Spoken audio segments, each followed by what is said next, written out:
gentlemen, this is Aaron Burch.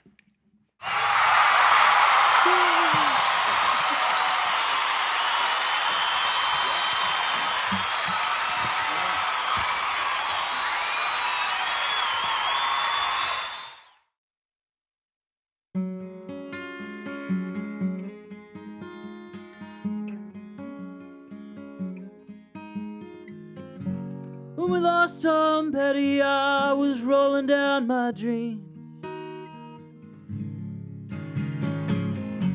Ain't no sunshine anymore, brother Withers had to leave.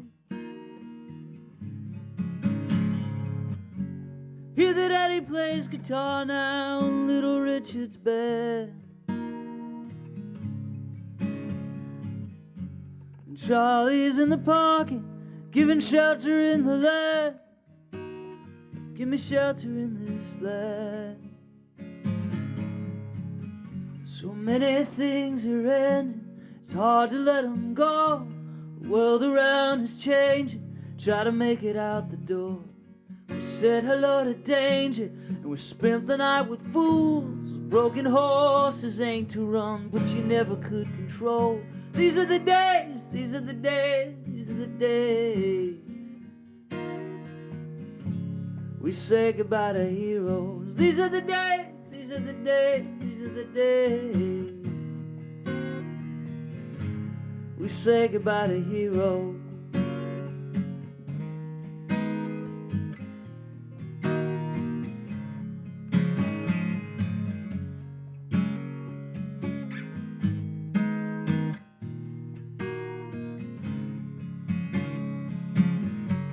They're knocking on the door and the saints are coming through. The sky above is clear, but it's crashing into you, crashing into you again. So many things are ending, it's hard to let them go. The world around is changing, try to make it out the door. We said hello to danger, we spent the night with fools. Broken horses aim to run, but you never could control. These are the days, these are the days, these are the days. We say goodbye to heroes. These are the days, these are the days, these are the days. We say goodbye to heroes.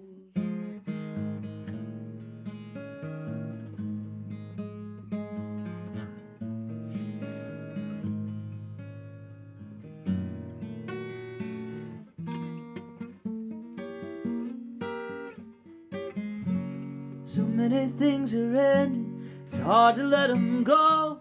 The world around is changing, try to make it out the door. We said hello to danger, and we spent the night with fools.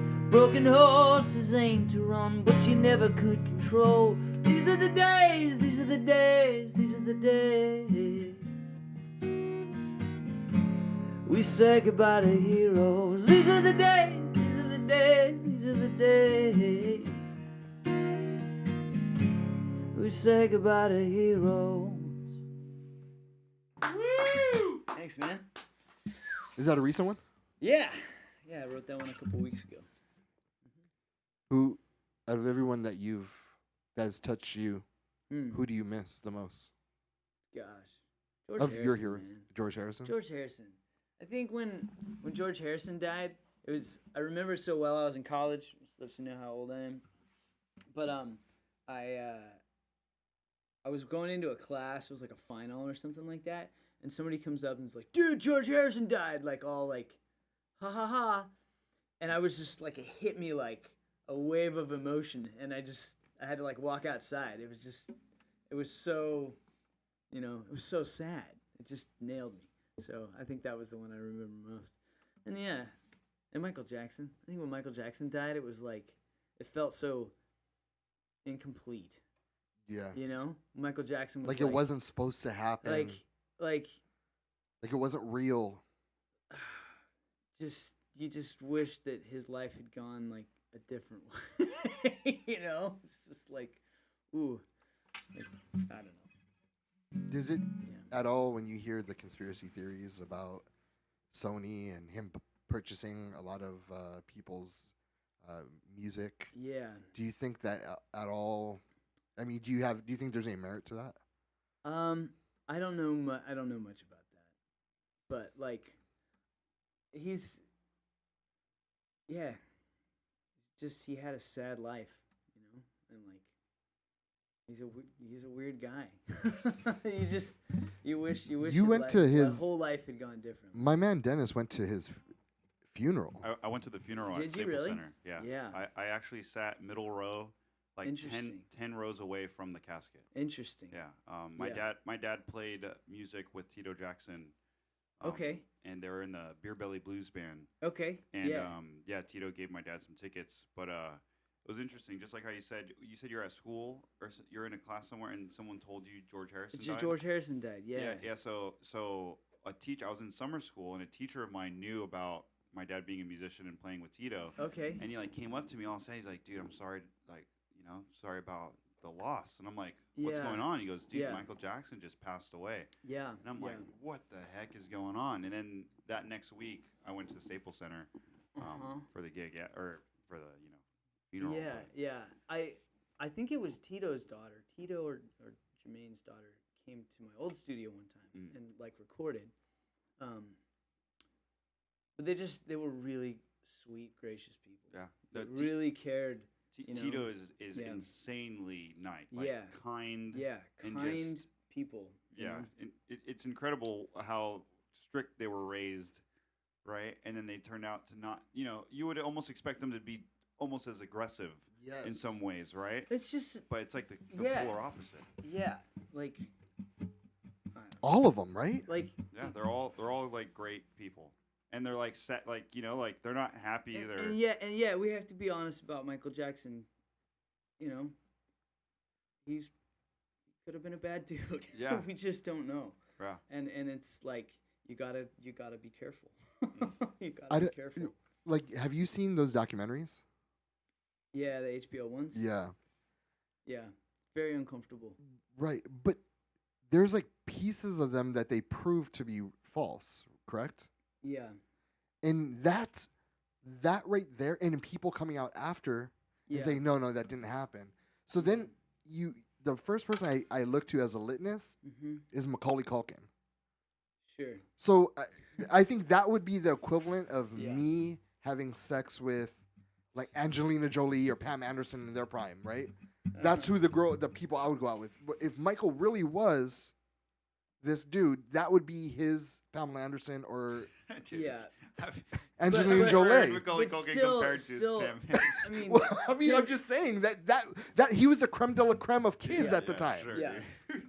I mean, you and I are fathers. Like, I would never let my son go with somebody like that. No, I wouldn't either. I'm just like, saying I wouldn't. there's this weird thing where like you have to, Where there's smoke, there's fire. where there's smoke, there's fire, and you need to like, be careful. You need to be careful. But anyway, I don't know how we got on that topic. The heroes. But the heroes, yeah. And then we wrote that the day before Taylor Hawkins passed. Bro. Just by accident. Austin and I were in a studio, and So it was a Thursday then you guys wrote it. yeah. Because when Taylor passed, we were on air recording. Were you really? Yeah. Were you really? Can I share a couple stories about him? Yes, I met him please. like 2 or 3 times, and he lived in this neighborhood that I was teaching music in, and I would just saw him running a couple times, and he would like wave like huge over the top smile, But this kid I was coaching his band, and he was neighbors with him, and Is this I would always up the tell hill? the kids. I was in Calabasas. Okay. I would always tell bands I was coaching, like, just go up and ask somebody, like just take that chance. So he kind of like took that to heart, and he just went up and said, "Hey, I'm in a band, and I think you're great. Like, can we come to the show at the Forum?" And so he said, "Yeah," and gave us tickets. He gave us tickets to the Forum. We got to go meet Jack Black and some fun stuff like that. But like, that was the cool. I felt really good about that because if you just walk up and ask, the worst somebody can do is say no. Like that's how you get ahead in life. Is you have a little bit of something else. Yeah. Yeah. Anyway, but Taylor was a really cool guy, and he would rehearse at GC Studios, just like rehearsal place for Chevy Metal. And anytime like a young band would walk up and talk to him, he would like stop what he was doing, and like he was a very community focused dude. So he's a loss to that city has a loss. Really, it's heartbreaking. Yeah. How about you, Tim? Who we're at the age at the end of rock and roll here, like the end of the opening chapter. Like it's a time in music history that's really interesting. Yeah. And because rock and roll is only going to start once, and here we are at the end of the lifespan of that. The generation of those people who started it are definitely on their way out. Yeah, yeah. And it's an interesting time to be making music and to be talking about music. We're going to lose Paul someday, and then we'll lose Ringo, and there's three my people great grandkids might lose Keith Richards. There's three people that really shook me when they passed. Okay. The first one was Prince. When Prince died, and the reason why it shook me is because for years I always said Prince sucks. Mm-hmm. My friends all loved Prince. He sucks. Purple Rain, because I wasn't familiar with him, and because there was like in our group, we would argue about who the best person, best musician is, and Prince would always get brought up. Yeah. And because I wasn't familiar with him, I would say, nah, he sucks. Yeah. But once I finally got into him, he was still alive, and then when he passed, I felt so fucking stupid for all these years. Just shunning him and not enjoying him when he was alive, not being able to see him. Yeah. And it broke my heart. Another person, not a musician, but Kobe Bryant. Because of his work ethic and what he showed a generation. He showed a generation how to be the best. He showed a generation how to work hard. Yeah. He showed a generation that you don't have to be the strongest, the tallest. You just have to work your ass off. Yeah. And I appreciated that. And then Chris Cornell. Chris Cornell, man. Yeah. And that's another artist that like you feel like you wish there had just been this other chapter that you thought they would have this chapter. Some people, like Johnny Cash, like wrapped it up. Like the last couple of years of his life, and it was like, here's all the recordings, and like, what a great, and I think the end of his life musically was just like perfect. I know. Coming out if with you Hurt, got to write, letting that be a hit that Hurt was. Oh my God. And I feel like the stuff he did with Rick Rubin really like kind of wrapped up his message, what he wanted to say, as like. A guy that's a perfect like fairy tale for a musician, right? Yeah, the way he ended it. Absolutely. Yeah. So, especially Hurt, like especially that, Hurt. Right? I mean, I heard stories. I'm not even sure if it's true, but you hear these stories about, oh, I'm gonna die. Like he wrote that for his daughter, saying that he's out the door. Yeah. And he's sorry. And I was listening. I showed my son that song the other day. He never heard it before. Yeah. I heard him singing it, the 9 Inch Nails one. Okay. I said, did you know Johnny Cash redid this song? Yeah. And we were in the gym, in the parking lot, listening to it. And I know it's about or I thought it was about his daughter. And then I started thinking about my kids. Yeah. And I started crying, tearing. Yeah. Because it's fucking amazing. Yeah. I mean, dude, that's why I like being a producer so much. Producing people over years. This guy, there's a lot, but I've got a lot of people that I've maybe worked for like 15 years with, 10, 15 years. And just to see them come back at different stages of their life and have different experiences and record those experiences. I mean, that's the most fun and most interesting part of being a producer. So it's cool. I love it. What is your most proudest moment? Because you touch so many people's lives. And it doesn't have to be huge. It doesn't have to be a Grammy or anything, but what is something that you look back on that you're like, this is what made it all worth it for me? Or maybe like how you're saying, being a producer and seeing someone's growth. Is there like is there like an artist that you are really like, holy cow? They came in knowing nothing, and now they're out there, captain of their own ship. Yeah. You know. Yeah. Well, the artist that was going to come here today, Cecilia. Like let's reschedule something. Let's get her on the thing at the studio. She's very sick as a little girl, and that's when I met her and taught her some music. And she had something, an illness. Yeah. And I taught her music, and now she's an adult, and she's doing really well. And just to see that process of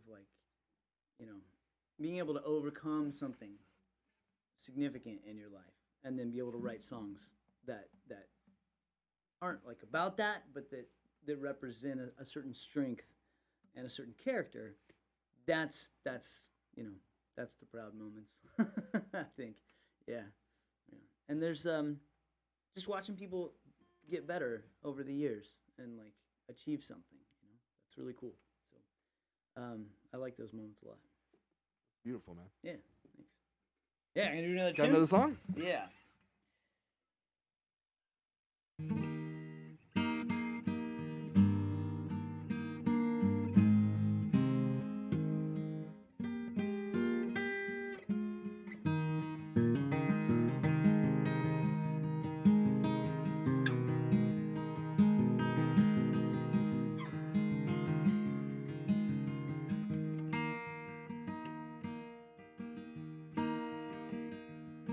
All the pretty girls in the flower dress, sky couldn't be more blue.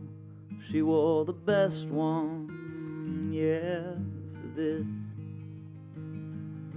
Only now's where it all begins. Just you wait and see. Lean on and fall. The first kiss, keep on leaning.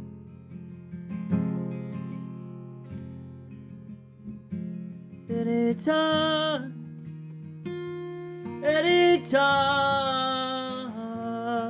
oh, any other day, baby, it's me and you. Anytime, any other day, baby, it's me and you.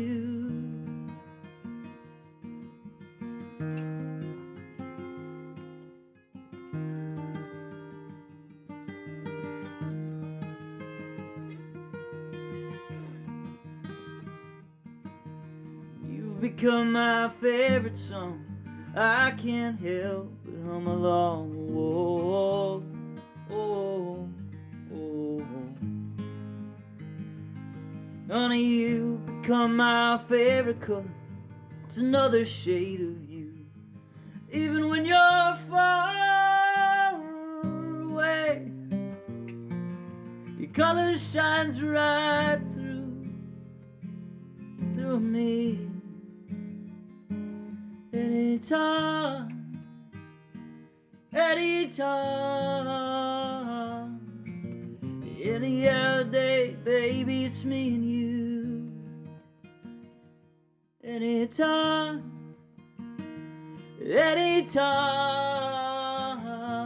oh, any other day, baby, it's me and you. And I want you to know that you're my entire life.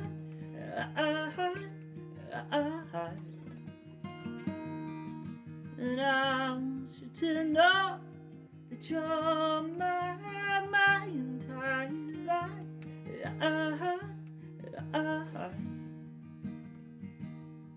Anytime, any other day, baby, it's me and you. Anytime, oh, any other day, baby, it's me and you. It won't be easy, but the road will be true. Anytime, me and you. Anytime, me and you.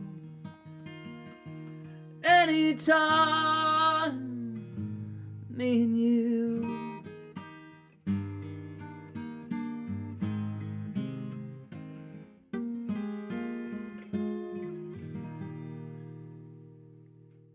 Cool. Love it. Thanks, man. What is that one? I just want to write like a nice love song. You know? Do you have someone in mind with that one? Oh, my wife. And like we had we found out we were pregnant during Corona, which was a crazy time, you know. So How old's your baby now? I just turned 1. You did? Yeah, it's great, man. Well, It's cool. Mine's 5 weeks. Yeah. Oh, that's right. You guys just had a Yeah. Is this number like 3, 3, 4, 5? 3. You got No, like a whole that's army 3. here, man. No, I have to. We have to do rock paper scissors to see who's gonna either get tubes tied or fucking balls snipped. Yeah. Yes. Ball snipping is the way to go, I think. You think so? After 3, yeah. Something's got to go. And I don't mind getting it, but I'm not trying to be awake during the ball snipping. Like, oh, let me cut you open and fucking cut your balls off. Like, come on, dude. No, Can I go to bed? Can I not see this? Can I not feel? Where did it? Have you got it? No. Okay. I mean, we want to have more kids. Oh, you do? Yeah. How many more do you want? See if I like give a number on like a show and then I don't know. We'll just see what that's happens. The other thing. Wait. Here's another. This is like a slight tangent, but you know I work with a lot of young artists, and when I talk about Paige, my son, they're always like, "Oh, I'm never gonna have kids. I don't want kids. I've decided not to have kids." I'm like, well, just don't lean into that commitment because it'll like your brain changes, you know. Yeah. So like that's part of being young is you're supposed to think like I'm gonna go this other path. I'm like you're kind of supposed to think that. So keep going on the other path because you'll be successful. But don't get locked into things that are that big. It's you know, huge. allow a little like wiggle room in the plan. In the last time I had a baby, you know, 15 years ago, 16 years ago, right? 16 years ago. And I forgot what it does to you. Yeah. I forgot the Yeah. feeling it gives to your heart, Mm-hmm. the love it brings to your life. Yeah. Like, before he came, I was so angry all the time. Like, fuck you. Like, I felt like I was just going through life, and I had this anger in me, and Yeah. I was lost. Yeah. And he brought center back to it Yeah. in 5 weeks, dude. Yeah. That when I go to a store now, I'm not thinking the worst in people when I walk by them, or in just like when I come home and I see it, like I'm holding him and I see him smile at me. Just at 5 weeks, I'm pretty sure it's an accident. It's not a real smile, or it's just him practicing his facials. Yeah. But it really has changed me again. Yeah. No, it's it's like friendship and romantic love and all the great types of love are kind of like 2D, and then when you have a kid, it's like 3D. Yeah. It's like whoa, like it doesn't discount all the other types of love, but it has like a dimension to it and responsibility. You know? Yeah. I don't like responsibility, but it comes with it. When did it? Was your son easy when he was a baby? Yeah, I think we have an easy kid. You do? I think we do. Yeah. Yeah, I do not. No, I think I've been up since 3 o'clock this morning, dude. Yeah, yeah. No, those first couple, like 5 weeks, those are awful, man. Because he's eating every 2-3 hours, and yeah. But I'm learning his baby language now, right? Sure. He does this thing with his tongue. Yeah. Yeah. That means he wants to eat. Yeah. Yeah. Okay. Cool. So I know. All right. So you want to eat? You're figuring it out, yeah, as it goes. But dude, you just ate like an hour ago. Like, Yeah. Now you have to make the decision. Do I let him become a gluttonous or? Yeah. Just give him the food. Yeah. Is he walking now, Paige? No, but so I take him down to the beach every morning, and I like walk with my shoulders and all that, and then so he can walk with this walker like an old man. Mm-hmm. He's got this total old man walk, like sticking his butt out. Yeah, so he's at that stage, which is fun. Yeah. Awesome. Do one more song? Yes, sir. Cool.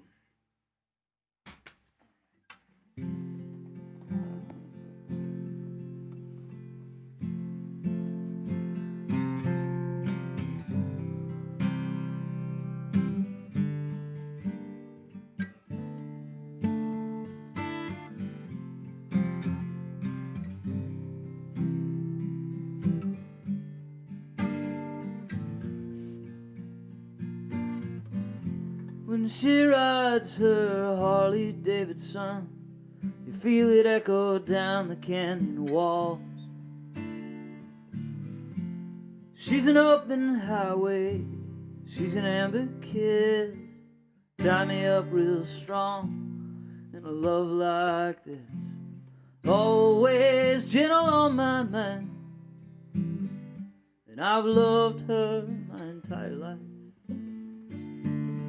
Come to find these changing times, much more to her story. In my country, 'tis of thee. Oh, you're not the girl that you used to be. Trying to love you, baby, take it slow. Oh, come on, America, we've got a long, long way to go. Indivisible, we are indivisible. Indivisible, we are indivisible. Been feeling sad lately, how about you? We don't say it, but we both know it's true.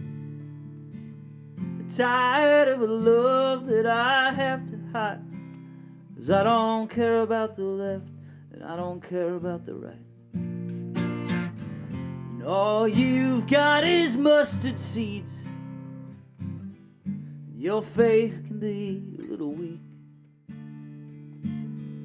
The middle is wide, the middle is wide, and we too shall raise our voice and sing. My country, 'tis of thee. Oh, you're not the girl that you used to be. Trying to love you, baby, take it slow. Oh, come on, America, we've got a long, long way to go. Indivisible, we are indivisible.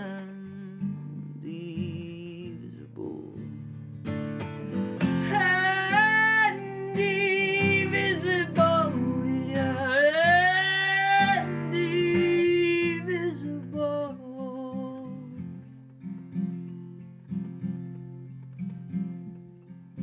It's all part of the story. Even when doesn't rise. To the hourglass slowly, 'cause the fall is a steady climb. These are changing times.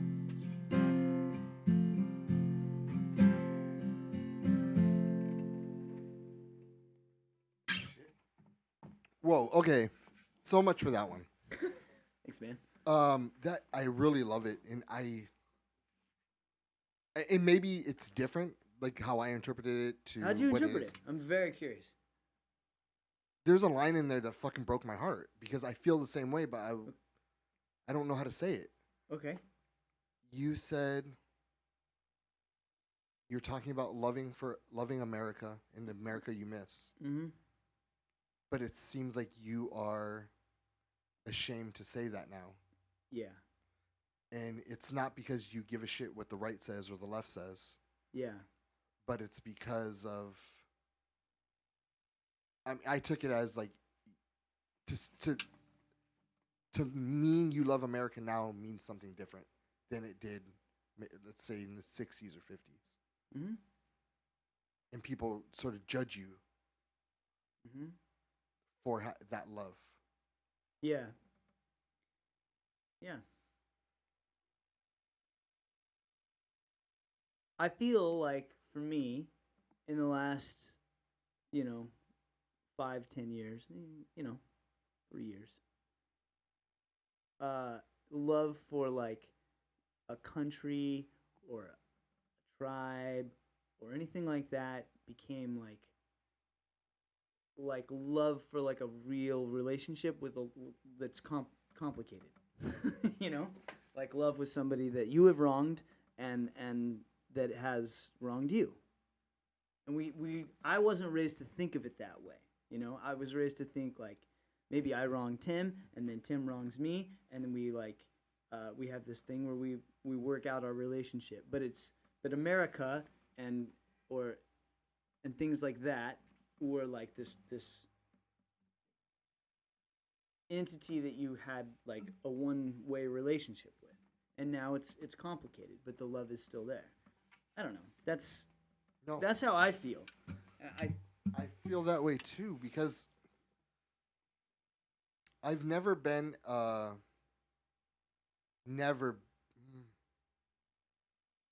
I've always been on the side of man. Mm-hmm. Compassion. Yeah. And that's my whole life. Like, no matter who is in office, I'm all for it. I want what's best for my fellow man. Mm-hmm. And I don't necessarily view the world as. I don't necessarily view it as a left or right thing because it's very dangerous. Mm-hmm. When you become tribalists, you end up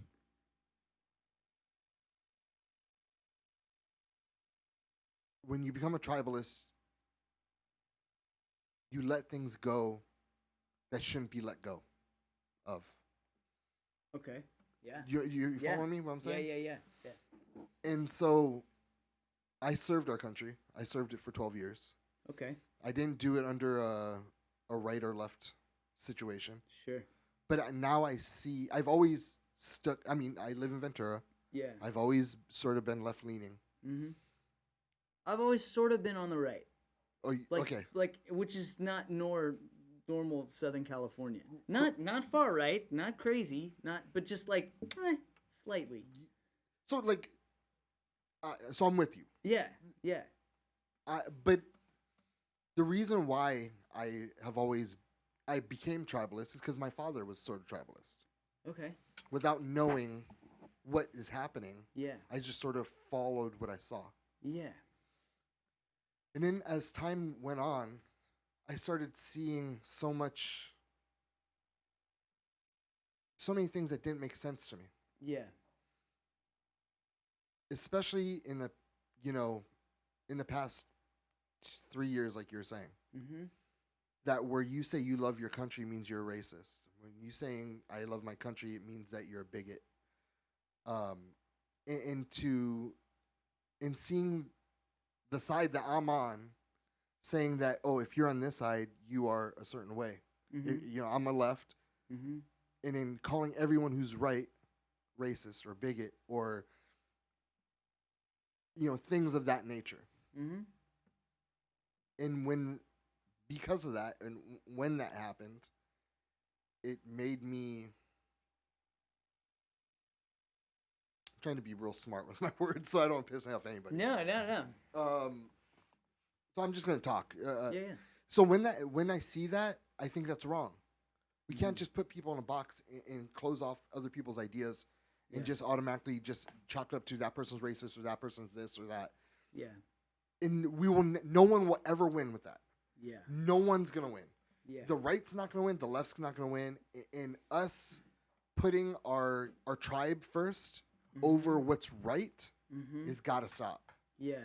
Because you're gonna see the decline of our country. Yeah. And if not, we're already seeing it. We're living it. Yeah. Yeah. Yeah. I'm right there with you, man. Thank you for serving our country. What were you in? The Navy. I was 12 years. 12 years. Yeah. Wow. Crazy. Yeah, this guitar was made by a veteran, and Josh Uhl, and he was in the Air Force, and now he makes these incredible guitars, and he gave it to me during pandemic, and it's had a real, having a connection to an instrument with a story, like a person I know, we traded a record for the guitar, but I think just playing it again and again and focusing on one guitar and focusing on one man's work is really, I think that's part of the this conversation. I've thought a lot about you guys because you guys who served did something I have not done, and so I'm very grateful. I think another thing that really hits me is there is a big motion to silence the opposing side via companies, whether it's Twitter or YouTube or Instagram or Facebook. And if you're fighting a war, that's good. Yeah, that's a good thing. But I don't give a fuck who I run into walking down the street. Yeah, that's my brother. That's my fellow countryman. And I think that maybe we're crossing the line as a nation by having that fight. We cannot silence people. And I'm there's so many people that died so we can have freedom of speech. I don't give a shit what the speech is. I don't care how hateful it is. I'm with you on that. We can't silence people. I understand. I understand. I understand behind it. I understand. And I'm not agreeing with the people who are hateful or who are deemed crazy or but we have to have open dialogue, period. Yeah, and I don't think I'm going to live in a world without hateful people. I don't think I'm not going to live in a world with people that are all agreeing with me or all right. Right? There's I've got to find a way to live with people that are very wrong in their opinions, because that's not going away. Because there are things I'm really wrong about, and I'll learn later. Yeah. Because there are things I was wrong when I was 20 that I learned in 40. Wow, that wasn't the right opinion. Not hopefully not the big things we see in the country, but my opinions change, and by 80, I'm gonna look back on myself and say man, I wish I had done that differently. So I think there needs to be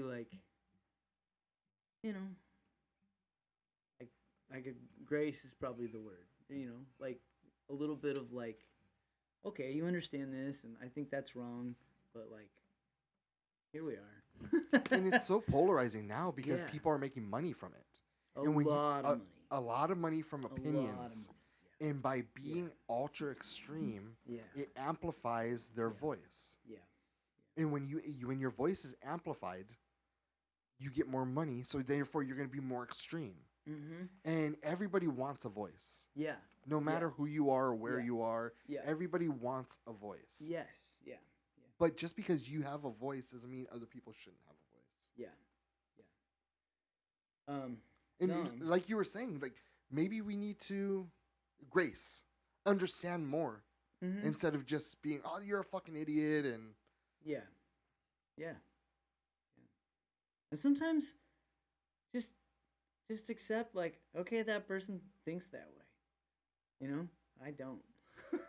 yeah, Like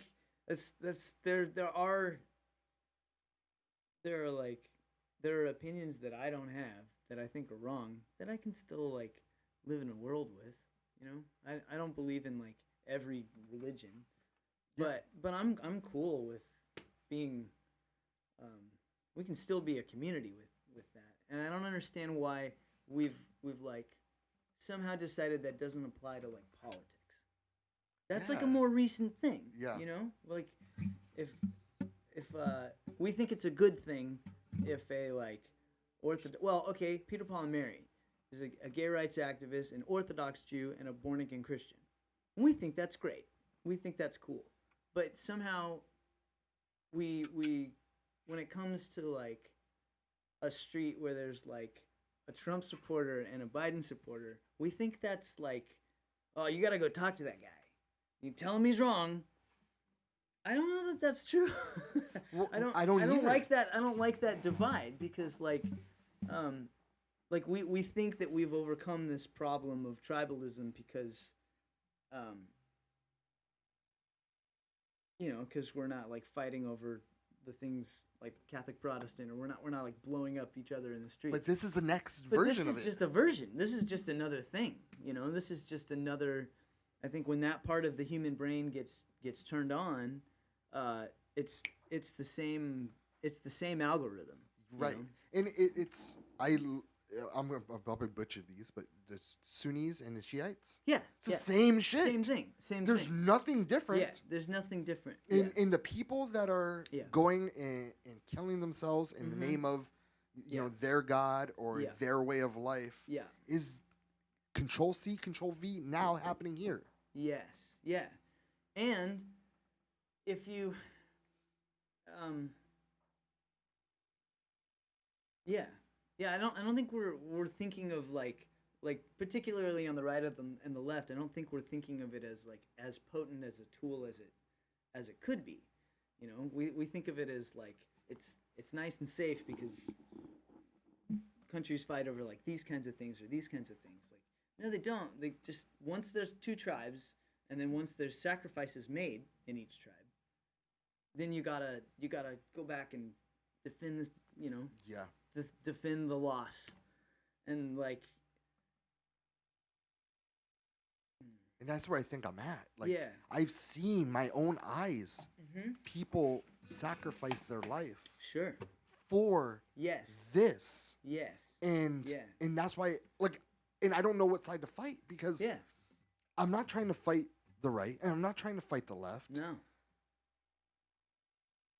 I'm just in the middle, like, it's King Solomon's baby. yeah, yeah, yeah, Like, please, let's not cut this in half. yeah. It is King Solomon's baby. Yeah, yeah. Were you? So, do you mind if I ask? Were you like? No, did no, you anything, serve I'm open. in a conflict or like? Yep. Are you the first Afghanistan- generation Yep. to No, do so? Like my what's- grandfather fought in Korea War. Okay. My other grandfather fought in World War II. Okay. My dad was called up for Vietnam, Mm-hmm. and then he went to Canada. Okay. He's on our show. We have Which a I bit respect about this. too. I think I would have done that.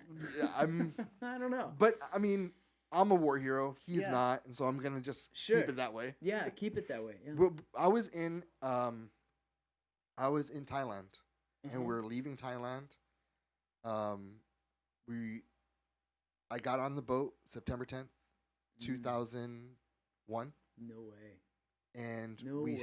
I woke Wow. up and we set sail, Yeah. and then all of a sudden everything got shut off Yeah. in the boat.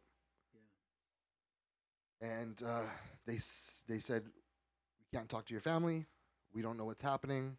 Mm. We have instructions to go to this place. Yeah. The next thing we know, we're fighting Afghanistan. Yeah. We got a couple people got sent over in that direction Mm-hmm.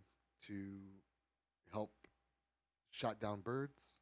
Mm-hmm. And I was blessed. I didn't get as much combat Mm-hmm. as most of the people that I served with. Yeah. I saw some, Mm-hmm. and it was from that moment forward. Mm-hmm. That's when I started getting into politics. I Okay. hated George Bush, Okay. and I was like, motherfucker, like, when someone would die or something, I'd just Yeah. blame him. And that's what made me super left. Interesting. Okay. But then throughout life, I sort of realized I was wrong. And like, cause I believe in guns. I believe everyone should be able to carry a gun. I Yeah. don't think an AR is wrong. And the reason why I feel that way is because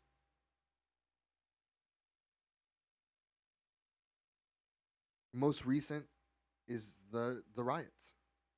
You know how many people tried to call the cops and they couldn't get the cops to come in there, and their houses got ransacked Yeah. or the businesses got fucked up? Yeah.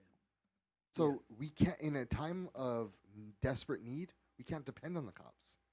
Yeah. That's just that right there. Yeah. And not to mention an overthrow of a government.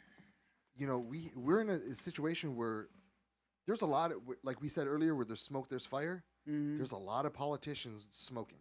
Mm-hmm. Yeah. And there's more politicians smoking than not. Yeah. And when it's that volatile, we cannot. And I'm super left. Mm-hmm. So, but I'm also pro-choice, and but I don't believe that. Like, I believe, once there's a heartbeat, that's life.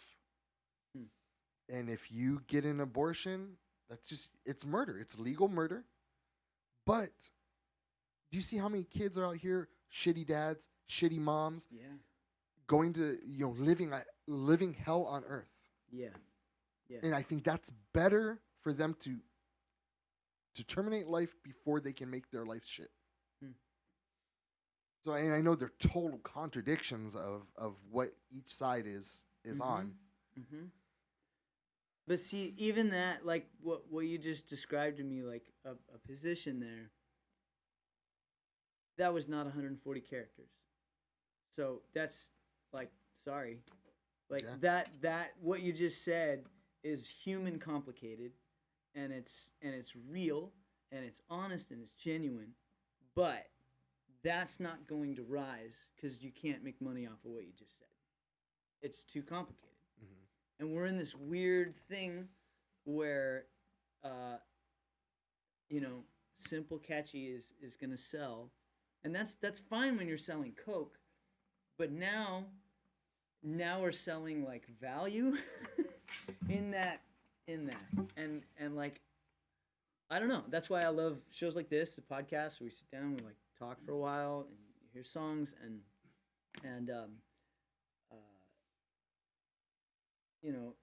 like, life is just more complicated than that, and the political divides are just more complicated. Like, there's no simple lines.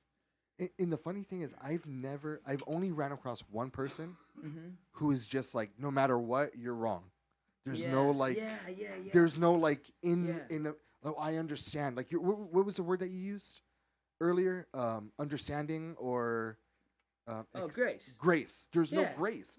It's just grace. Yeah. In most situations, there's grace. Yeah. But if you look at the world through a cellular phone or a computer, there's no grace. There's no grace. Yeah. When you are face to face with people, there's grace. Yeah. And there's understanding. Yeah. I mean, not saying that the whole shutdown, lockdown was a farce, But if you wanted to really fuck people up and you really wanted them to fight, that is a way to do it. And in 2020 was the worst ever. I mean, there's so many people that are just hating each other. Our community got torn apart. Yeah. And it to the nth degree, where bands broke up because of it. Yeah. I mean, it was tough. It was nasty. It was nasty. Yeah. Yeah, and that's why I think like art and community, and for me it's music, but for you it's podcasting and conversation. That, you know, however we get to the next level, it's going to be through understanding and just more just nice conversations. I have these two interns at the studio on Thursday. They're great, Joel and Ellison, and they're working so hard. They're not getting paid. They're doing it because they love it, and I think they're doing it because we're trying to like focus on this community aspect. But the beginning of like our day, when we get in and we start talking about, you know, which artists we're gonna, you know, whatever we're gonna do that day, they always want to talk about these things, and they're super left. They know I'm like slightly to the right, and so like I'm twice their age and they're half my age, and those are kind of like the two times of life where you really question things, and I really enjoyed all those conversations because they're like you know, early 20s trying to figure that out, early 40s trying to figure that out, and like that's it. Like we just need to have more of that. Do you get worried for like the next election cycle, the 2024? Yeah, I think it's gonna be a shit show. Yeah, I don't think it's. I Gonna had be an well. idea. I wanted to run it past you. Okay. Just to like, I'm probably not going to do it. Yeah. But what would if we made something to preempt that? Mm-hmm. And we call it like we do like a festival where we call it like put your flag away.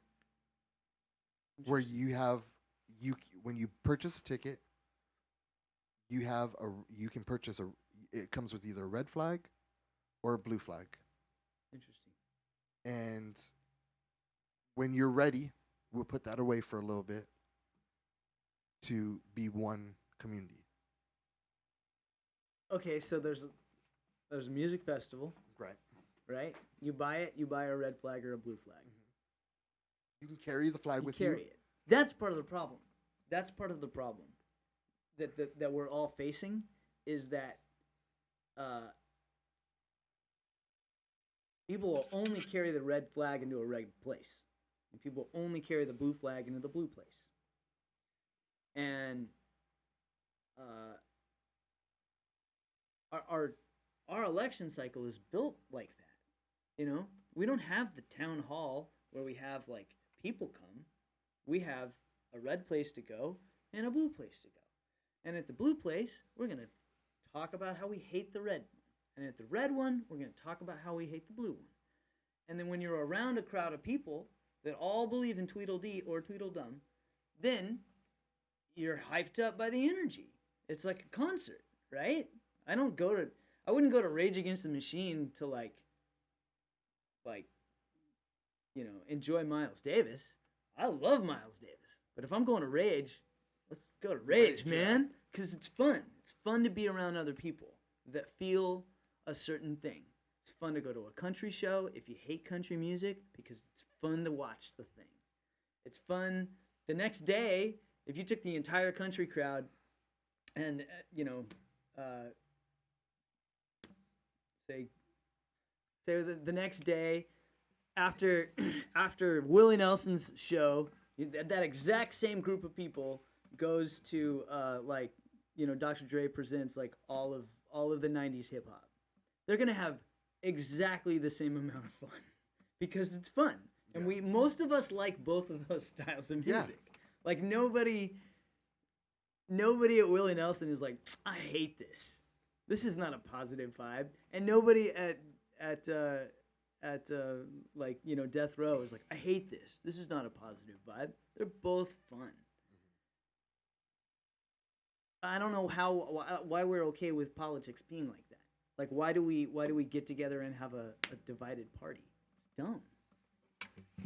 I don't know. Yeah. So your idea of show up with the flag and then put it away is kind of cool. Or maybe like tie it on a fence, or some symbolic gesture. A symbolic gesture, yes. Yeah. Count me in. Because I was thinking, like, what can we do? There's no way we can do this again. And no matter what happens, people know how to get under people's skin. The media knows how to lie. The media knows how to embellish. Yeah. And there's just the only thing we can do is what we can do. We cannot whatever's happening on the outside of it, we cannot stop what they're gonna do. Yeah. Because all around us, they're gonna do what they do, but we can do what we do here. Yeah. And by somehow showing that we are one community, and we respect each other. Yeah. I think that right there is promising. Yeah. I'm in. That's dope. Do you think people even show up? Is this something that, or do you think people are just so mad that there's nothing they can do? No, I think if people are presented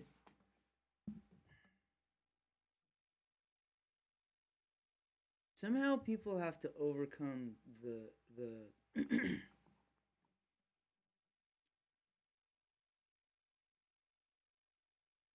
because this can either be super successful or fucking flop. Yeah. Where there's 8 people there singing, or 8 people watching people sing in a concert, and we just spent $8,000 getting all the permits and all that shit. All the permits and all the crap. No, I think if you had some event right before the next election that was particularly branded as unity, you would have to overcome the voices that say, I can't unite with that. You know? I can't unite with hate. I can't unite with destruction of America.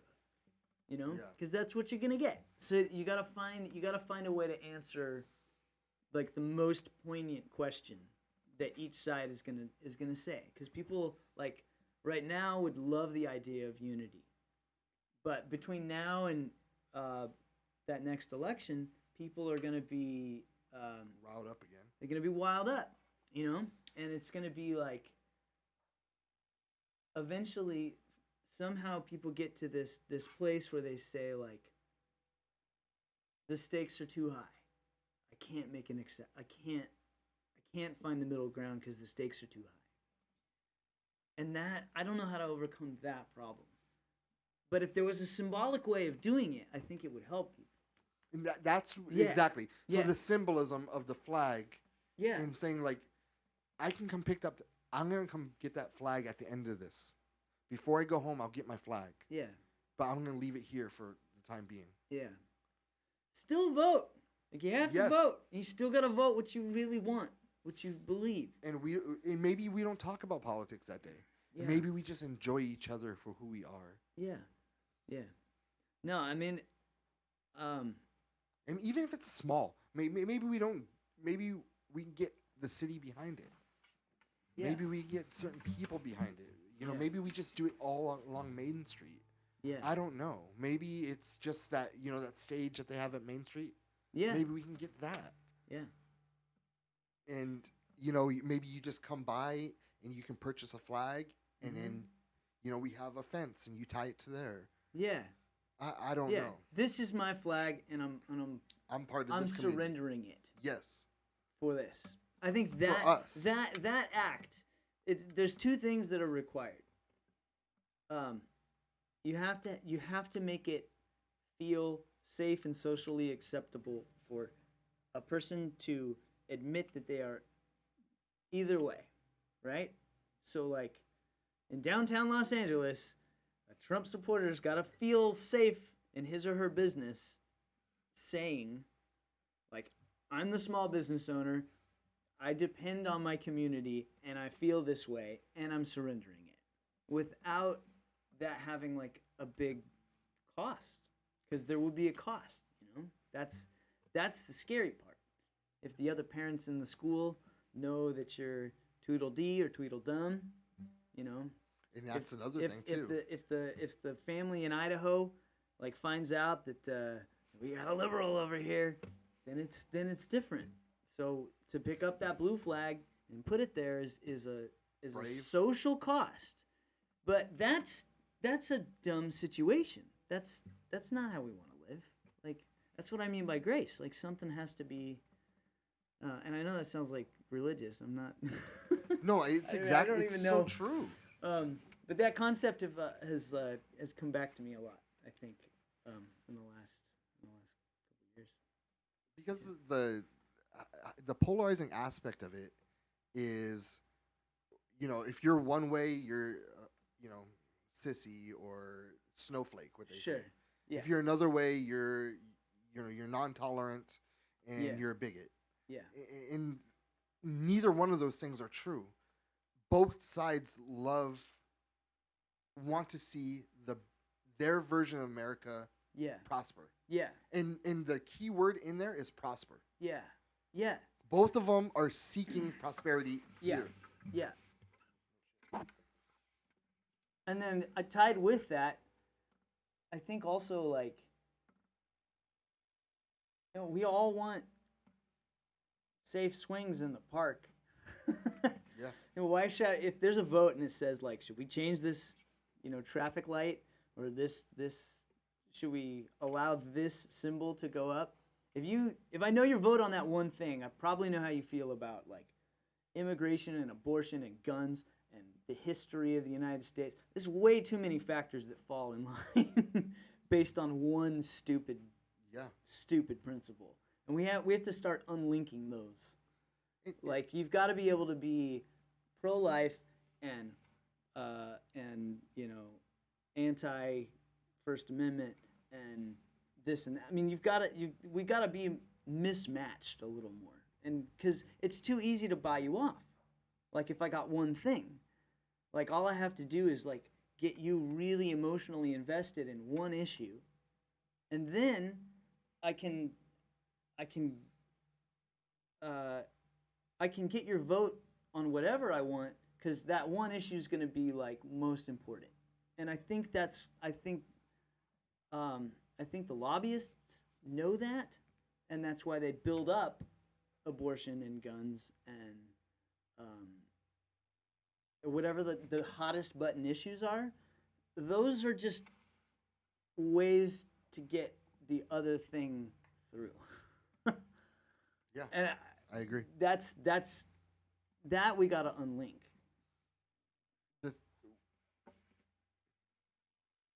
Yeah, I definitely agree. And sometimes it's okay. I don't think they understand that. I don't think most people understand that you're getting gaslit. 100% you're getting gaslit. There's no other way about it. It's not like, oh, maybe I am. No, you are. Yeah. You're getting fucked with. Yeah. You're getting taken advantage of. Yeah. And they know that. So if they pose it a certain way on an article, right? From a shitty, publication that hardly anyone hears. You put it in there. You pose it a certain way to infuriate the people in their heart. It's gonna get shared. You're gonna feel a certain way about that. Yeah. And anybody who is against that, you are a fucking animal. Yeah. And now you are echo chamber for the people who are trying to, for the politicians or the media or the big pharma or large corporations. You are echoing what's going to make them more money. So you are becoming part of the machine by being this super aggressive activist. Yeah.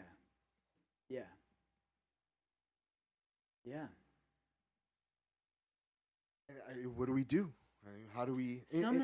We got to just start with our town. Yeah. First. And somehow there has to be hope that that the people younger than us see it that way. And some days I think they do, and some days I'm scared that they don't. But like we're in their hands. Like that's when you realize as a parent, it's just like, oh man, you only have the world that you only get the world that you were born into, and then it's gone. And we just gotta hope that the next generation that's coming up after this generation that just came up is a little more tolerant. They see through the bullshit faster. Yeah. Because the way I see it is the older generation and the new generation coming up, we're all getting bamboozled. We're all getting bamboozled. Sure. And if you think that no, I'm not, and you're so stuck in your ways, if you can't see that, point in case, you're bamboozled. People think that advertising works on everyone but them. Yes. And that's just bullshit. Like, it works on me. It works on me. Propaganda works on me. I have to understand that if I'm going to be like, so like all of the tricks work equally on you as anybody else. And that's where it gets hard, because people have this feeling of like, the world's being manipulated, but not me. Because I listened to this guy's podcast, and he told me this, and I'm not, Wake up, sheep.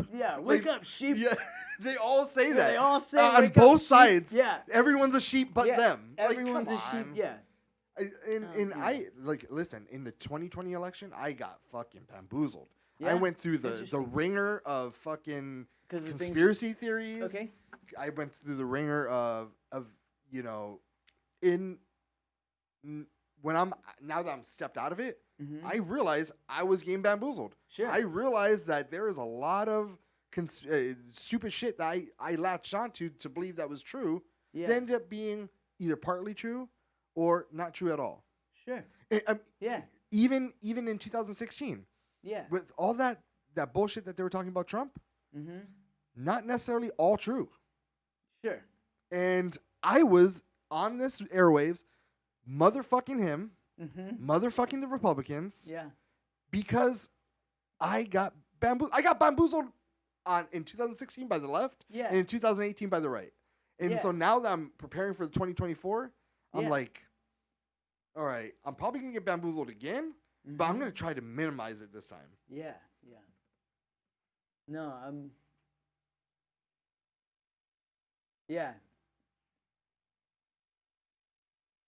all for that event. Like, let's think about that event, because I think there's a lack of like the extremes have got the symbols down. I know what the right looks like. I know what the left looks like. I can tell you their color. I can tell you their heroes. I can tell you their spokespeople. I can tell you all the words. I can say a sentence. I could say, let's go to the grocery store and indicate that I'm on the right. I could say, let's go to the grocery store and indicate that I'm on the left. Because the language is that tight, right? Yes. Like hey, Chuck, let's go down to corner store, get ourselves some steak and beer, coming back, grub it on up. Or, hey, let's go down to the organic mart and let's get some kombucha and let's come back and let's commune together. Those are the same bullshit. Yeah. But you want to appeal to the tribe, and so you change your language. And like, I know that was just like kind of like stereotyping two groups. So I don't mean to do that, but like, it's so deep is my point. Like, it's in everything we say, it's in everything we wear, and so maybe that's just something we do as human beings. We want to find the tribe, so we throw these things out so that we can find our tribe. And we all want to make sense of the world. Yeah. And I think that's a part of it. Yeah. Like, in my opinion, I think that our who we are as human beings has been lost. There's no doubt about it. There's no losing something. We lost who we are. Yeah. We're a species with amnesia. Sure. And if you even go back to the 1800s where they had the Chicago World Fair, like, where did all that technology go? Yeah. This is because there was like electricity to the nth degree. Yeah. There was motor cars. There's electric vehicles in the 1900s. Yeah. I mean, where did all this technology go? Yeah. So we are a species with amnesia, and because we have amnesia, we're seeking to find our tribe and Yeah. why Yeah. and who, and we Yeah. think that politics is leading us in that direction. Yeah. But it's another bamboozle. Yeah, it's now that we're living analog lives and digital lives have the ability to speed up in a way that the analog world never did. I think we're facing that problem. Like if I grow my crops and it takes a year, I've got to watch that whole year. I got to go outside without electricity. I got to be in the rain. I got to be in the snow. I got to watch the tiny plant, then the bigger plant, and the bigger plant. Then I cut it down, and I share it. And that's a cycle we evolved for. But now I can do that same plant, reap, sow 30,000 times a second on my phone. And I'm not sure that we're ready. I'm not sure that we're handling that well. Yeah. And when that's our communication, now that's how we communicate. That's how we form tribes. There's too much. I don't know. Now I'm sounding weird, but No, I know exactly what you're talking about. I don't know if we're smart enough where we're at. I mean, it's going to take another few cycles for people to catch on. Sure. Yeah. Because, when did everything calm down with the? I mean, things didn't calm down to the 90s, right? In terms of It's like from the 70s to the 90s. Yeah. And that's when the last big wave of politics and yeah, that was a time of a lot of change, of trying to figure out, from that's kind of when we were born, I think. Yeah. I'm 42. I'm I don't know. 39. You don't have to tell me. But yeah. So No, what happened? I mean, is it a cycle where or is this cycle going to be longer? I don't know. When do we find peace again? I don't know. I don't think we ever had peace. I think we've always been crazy. Always. But now we can Internet amplified it. now we can amplify it. No. Yeah.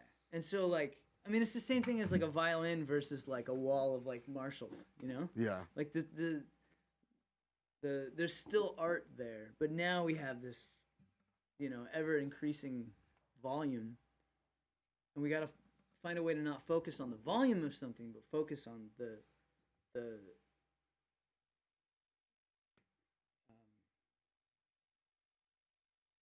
on each other in a more graceful, tolerant way. I feel you. Because the volume of the voice can't be where the value is. Yeah, man. It's a good conversation. Well, it was good. Yeah, I like it, Tim. Thank you, man. Thank you for sharing everything. Yeah. I know, especially in these days and that last song, you're right. To express your feelings or express, how you feel in this environment can really isolate you. Yeah. And really break a friendship.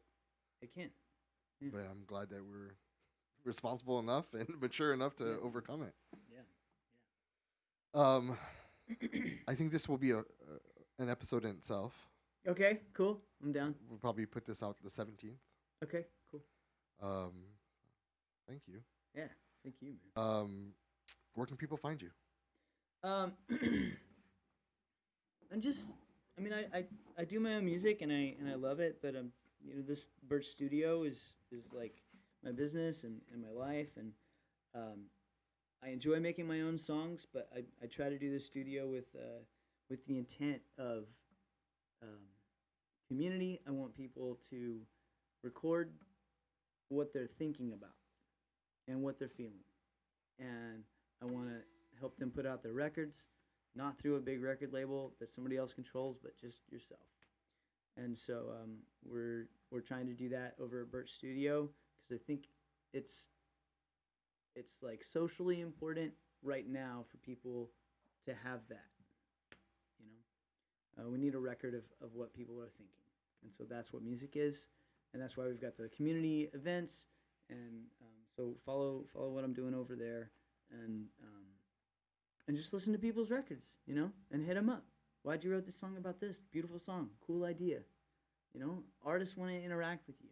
It means something more when people interact. So, yeah, Burch Studio. My man. Cool. Aaron, thank you so much for everything. Yeah, man. And look forward to, we have a couple ideas in the shoot. Yeah. Hopefully we can come through with all those. Yeah, man. Or both of them. Absolutely. Yeah. My Cool. man. I'm going to give you a big round of applause. I'm going to pick some. Big audience. Yeah.